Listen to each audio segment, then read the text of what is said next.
नमस्कार, आप देख रहे हैं राजस्थान टीवी न्यूज़ चैनल। मैं आपके साथ में जितेंद्र मीणा। जयपुर झोटवाड़ा क्षेत्र में विद्युत ठेका कर्मियों का धरना प्रदर्शन लगातार जारी। तो हम जानेंगे कि विद्युत ठेका कर्मी किन मांगों को लेकर धरना प्रदर्शन कर रहे हैं। उस मांग पत्र में कुछ वाजिब मांगे हमारी थी।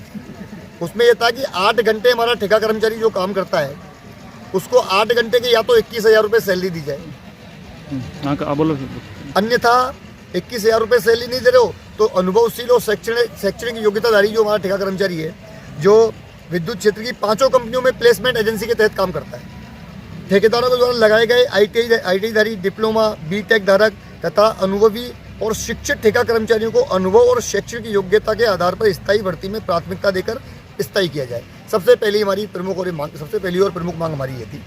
राजस्थान में विद्युत के 5 कंपनियों में जो ठेका कर्मचारी काम कर रहा है उसको समान वेतन समान काम का उसको लाभ दिया जाए। ठेका कर्मचारी के अलावा, विद्युत के अलावा और भी जो ठेका कर्मचारी हैं उनको भी इस चीज़ में शामिल किया जाए। तो मामूली सी मांग है, कोई ज़्यादा बड़ा वो मैटर करने का हमें आवश्यकता नहीं है। मिनिमम वेज जो होता है उससे भी कम पेमेंट हमारे ठेका कर्मचारी को मिल रहा है। अब आप ही बताइए कि 4-4 हज़ार रुपये में 16-16 घंटे कोई काम करता है, 8 घंटे के ऊपर आदमी काम करता है, नियम है उसको डबल ओवर टाइम मिलना चाहिए। हमें डबल ओवर टाइम आज तक नहीं मिल रहा है। नियम है कि आदमी को PF मिलना चाहिए, हमें PF नहीं मिल रहा है। नियम है कि किसी ठेका कर्मचारी की कार्यस्थल के दौरान मृत्यु हो जाती है, उस मृत्यु के होने जाने के बाद में उसको मुआवजा मिलना चाहिए, वो मुआवजा राशि उसको नहीं मिल रही है। यहाँ तो ऐसा हो रहा है कि कार्यस्थल पे काम करते करते ठेका कर्मचारी खत्म हुआ, उसकी छाती पे 5,000 रुपये रख दिए, बस इसका क्रियाक्रम कर दो। ये इस प्रकार की नीति राजस्थान सरकार की जो है, इस चीज़ का विरोध पिछले 4 साल से हम लोग जो कर रहे हैं। राजस्थान सरकार ने अभी 20 तारीख को जो है कुछ किया भाई कि तुम्हारा घोषणा में आएगा, सरकारी कर्मचारियों को तुरंत मांगे पूरी कर दी, इनको OPS दे दिया, इनको जाने क्या क्या दे दिया, पूरा मक्खन मलाई जो देना था राजस्थान सरकार ने दे दिया उनको। हमारा क्या होगा जो 4-4 साल से हम जो 20-20 साल से 30-30 साल से काम कर रहे हैं। तो सर इसके अंदर माननीय मुख्यमंत्री ने अभी घोषणा की ना बजट के अंदर, क्या ठेका कर्मियों को वो कंपनी बना के उसके अंदर सबमिट कर दिया जाएगा, तो वो तो काम कर दिया उन्होंने। अभी आप क्या मांग रख रहे हो? नहीं, RLSD करके इन्होंने कोई कंपनी बनाई है, RLSDC कंपनी जो उसका नाम है, इन्होंने ऐसी कोई कंपनी बनाई है। वो कंपनी अभी तक धरातल पर लागू नहीं हुई है। उस कंपनी के लिए हमारे जो महामंत्री हैं उनकी एक टीम वहाँ पे गई थी विद्युत भवन। तो वहाँ विद्युत भवन में जो ऊर्जा सचिव महोदय हैं उन्होंने स्पष्ट कहा कि देखो ऐसा है कि आपकी ऐसी कोई फाइल हमारे पास में अभी तक नहीं आई है और ऐसी कंपनी की कोई हमारे पास में सूचना नहीं है। उसमें भी एक पेज फंसा हुआ है। राजस्थान सरकार ने उसमें जो पेज फंसाया है वो ये फंसाया है कि वो कंपनी तो इन्होंने बना दी और हमारे मन में ये डर है कि कंपनी तो बन गई है, उसमें हम रह पाएंगे कि नहीं रह पाएंगे। अभी कुछ समय पहले सूचना आई थी कि कोई नई भर्ती है निकालेंगे उसमें जो नई भर्ती है निकालने की जो बात कर रहे हैं, उससे क्या हुआ कि हम जैसे लाखों ठेका कर्मचारियों में एक संशय पैदा हो गया। ये नई भर्ती निकालेंगे तो हमारा जो ठेका कर्मचारी काम कर रहा है वो कहाँ जाएगा। इन्होंने बीच में एक गलत अफवाह फैला दी कि भाई जो ITI होल्डर हैं केवल हम उनको रखेंगे। जो आदमी 10वीं 12वीं 8वीं पास है, इतने समय से 20-20 साल से नौकरी कर रहा है, वो कहाँ जाएगा। जिसको आपके क्षेत्र में काम करने का अनुभव प्राप्त हो गया है, 15-15 साल से 20-20 साल से नौकरी कर रहा है, अगर उसको काम से बाहर निकाल दिया जाएगा तो वो दूसरी जगह पे काम करने का जाएगा। अपने क्षेत्र से काम छोड़ करके दूसरे क्षेत्र में कैसे घुसेगा।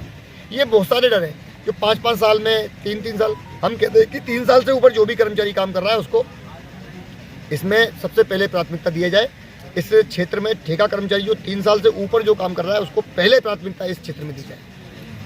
आपके जो मतलब साथ में कार्यकर्ता है वो कितने लंबे समय से कार्य कर रहे हैं भारतीय विद्युत विभाग में, शिक्षा विभाग है, मंडी वगैरह जो भी है, कितने समय से कार्य, कितने पुराने बंदे हैं आपके पास जो बहुत पुराने समय से काम कर रहे हैं? 99 तक के हमने जो है वो इकट्ठे करें, डाटा इकट्ठे करें।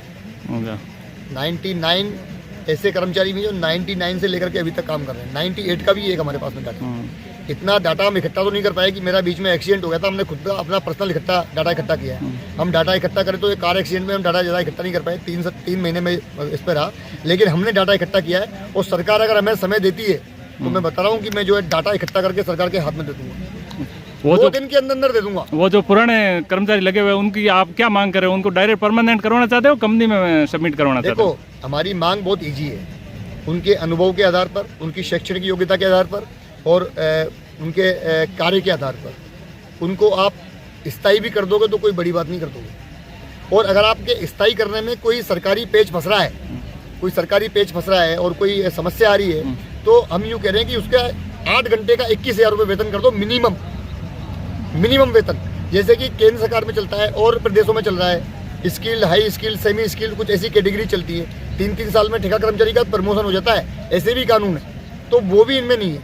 हम कह रहे हैं कि आप 21,000 रुपये मिनिमम इनकी सैलरी कर दो और बाकी जो मिनिमम वेज ठेका कर्मचारी को मिलता है वो पूरा का पूरा दे दो, और बाकी तो स्थायित्व होने का इनको पूरा अधिकार, इसमें कोई दो राय वाली बात नहीं है। अच्छा, जो आप अभी बोल रहे थे, आपके अनुसार जो अभी काम कर रहे हैं वो 4,000 रुपये में, क्या वो आपके कर्मचारी 24 घंटे ड्यूटी देते हैं 4,000 के अंदर? बिल्कुल, ऐसे बहुत सारे कर्मचारी हैं, चलो मेरे साथ कोई दिखा दूं मैं उनको। 4,000 में तो सर ये कैसे मुमकिन होता है 4,000 24 घंटे ड्यूटी? मेरी बात सुनिए आप, 4,000 जो कर्मचारी 4200 रुपये जो कमाते हैं, उनका 12 से 16 घंटे का अपने पास में रिकॉर्ड है। हमने आपको बताया है कि 4200 से लेकर के 6,000 के बीच में इनको तनख्वाह मिलती है, जिसमें 24-24 घंटे भी कर्मचारी काम करते हैं। एक भाई तो मेरे साथ धरना स्थल पे बैठे हुए हैं, इनको 11,500 रुपये मिलते हैं, GSS में काम करते हैं। बाबूलाल जी बिश्नोई नाम है इनका, 11,500 रुपये मिलते हैं और 24 घंटे काम करते हैं। पूछ लीजिए आप इनसे, है ना। तो और एक भाई हमारे पास में ऐसे भी बैठे हुए हैं जो 4200 रुपये में काम करते हैं और 16 घंटे काम करते हैं। एक भाई ऐसे भी बैठे हुए हैं, मेरे पास तो SMS पड़े हुए हैं इनके जो SMS आते हैं ना 4200 रुपये का, वो तक पड़ा हुआ है। अभी मैं लड़कों से बोलूँगा, सब खड़े होकर दिखा देंगे आपको।